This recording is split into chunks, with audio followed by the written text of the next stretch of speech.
In a country engulfed in the smoke and fire of war, where every dollar of Western aid is considered blood to sustain the front lines, it is shocking to see a contract worth over $150,000 for supplying anti-drone nets fall into the hands of a webcam model known for streaming adult content on social media.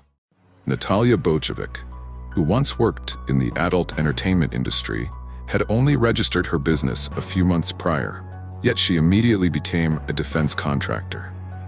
The story doesn't stop there. The Kyiv government has even passed a law to conceal the assets of officials, while the press continues to expose multi-million-dollar mansions in the US linked to those close to the country's leadership. Could it be that the soldiers falling on the front lines are merely paving the way for a system that turns war into a goldmine? The Ukrainian webcam model won a government bid to supply anti-drone nets to the Ukrainian armed forces. At first glance, it sounds like a joke, but in reality, it just happened in Ukraine, a nation still deeply mired in war. In Kherson, the local military administration signed a contract to purchase 317,000 square meters of anti-drone nets for 6.3 million hryvnias, or over $150,000 USD. The winning bidder was none other than Natalia Bochevic, a name with no connection to the defense industry, but well known in a completely different field. She had previously been a webcam model, streaming explicit adult content online. Back in 2020, her name was even linked to a criminal case involving the distribution of 18+ material. What truly shocked the public was that Natalia had only registered as a sole proprietor in July of this year, just a few months ago, yet she immediately landed a defense contract. When questioned, she casually stated that she was aware of the high demand for anti-UAV nets, so she simply offered to supply them. Bochevic even purchased a truck to transport the nets from Luz to Kherson, preparing to fulfill the deal. However, when pressed by journalists, she admitted that she wasn't even sure where she would source the nets. Many locals, however, weren't surprised. According to multiple sources, one of Ukraine's major defense contractors today also came from the entertainment industry and is reportedly personally connected to President Zelensky. From an outside perspective, it's hard not to ask, how can a nation in total war, with its military desperately short on resources, end up awarding defense contracts to individuals with zero experience in the sector? All it takes is knowing the right people and grabbing the right opportunity. To put it bluntly, this whole situation exposes the rot at the core of the system, where war has been turned into a gold mine for all kinds of people to rush in and profit. Seemingly to further fuel public suspicion, President Zelensky recently signed a highly controversial law that citizens openly call the Thieves' Law. Specifically, this law allows the government to access information about officials' real estate during martial law and for 1 year after it ends. However, details such as exact addresses and plot numbers are erased from the public database. Officials and even convicted criminals are allowed to provide a substitute, convenient address instead. Even data on intellectual property ownership has now been classified as secret information. In other words, the public no longer has any tools to monitor corruption, and investigative journalists are cut off from access. Isn't this basically opening the door wide to corruption and money laundering?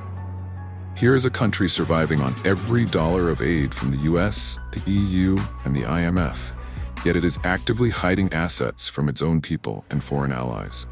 Many analysts bluntly argue that the real purpose of this new law is to protect the political elite and oligarchs in Zelensky's inner circle from scrutiny. At the same time, scandals involving suspicious assets of Ukrainian officials continue to surface. Investigative journalists recently uncovered evidence that the family of Rustem Umerov, the current Secretary of Ukraine's National Security and Defense Council, owns 8 properties in the US, ranging from apartments to luxury villas in Florida and New York, with an estimated total value of $8.5 million USD. The issue is that none of these assets appeared in his official financial disclosure statements. For an official holding one of the most sensitive national security positions, this revelation is like a direct slap in the face to Kyiv's constant rhetoric about fighting corruption. From the story of a webcam model suddenly becoming a defense contractor, to a law designed to hide officials' assets. to the multi-million-dollar US mansions tied to top officials.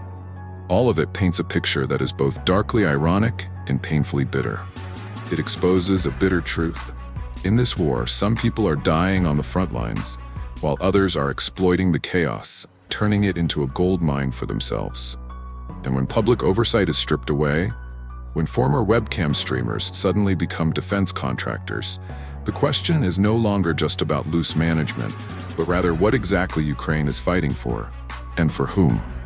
Alongside murky corruption in defense projects, Ukraine's calls for the West to increase pressure on Russia are heating up more than ever, especially as President Volodymyr Zelensky prepares to meet U.S.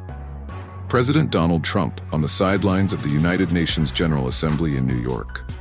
Zelensky bluntly told The Guardian that he will urge Washington to impose additional sanctions, arguing that if the war continues without progress toward peace, then sanctions are the only tool left to create real pressure.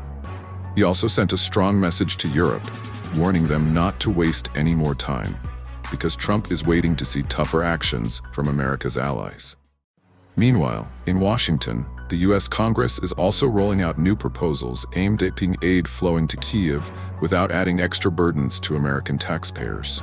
A bipartisan group of senators has introduced a bill that would transfer the entire $5 billion in frozen Russian assets held by the U.S.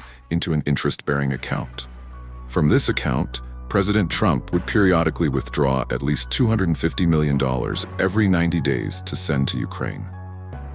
This approach has been praised as a way to use Russia's money to fight Russia, providing Ukraine with the resources it needs for self-defense and reconstruction, while easing the frustration of Americans who are tired of pouring money into a seemingly endless war.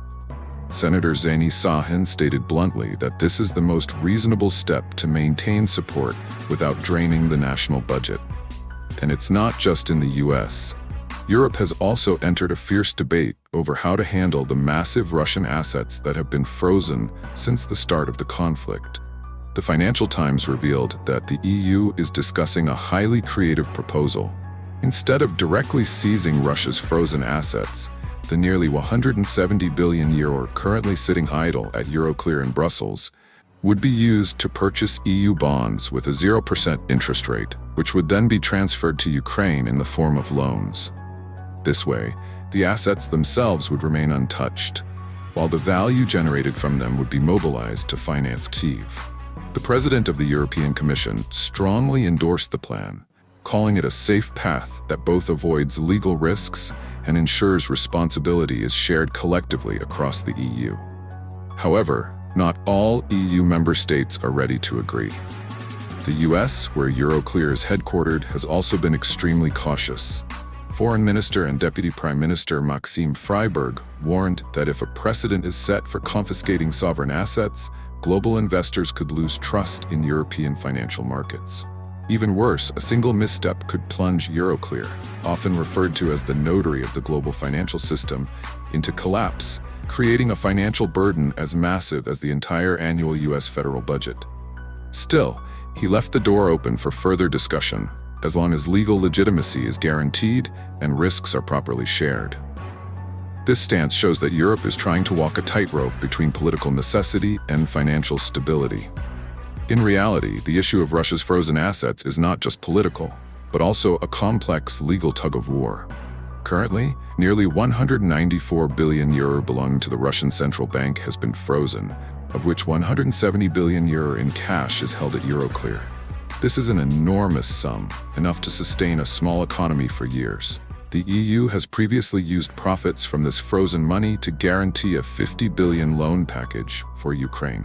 But now, the need has grown far beyond that. A former Ukrainian prime minister previously warned that by 2026 alone, Ukraine would need over €100 billion for defense.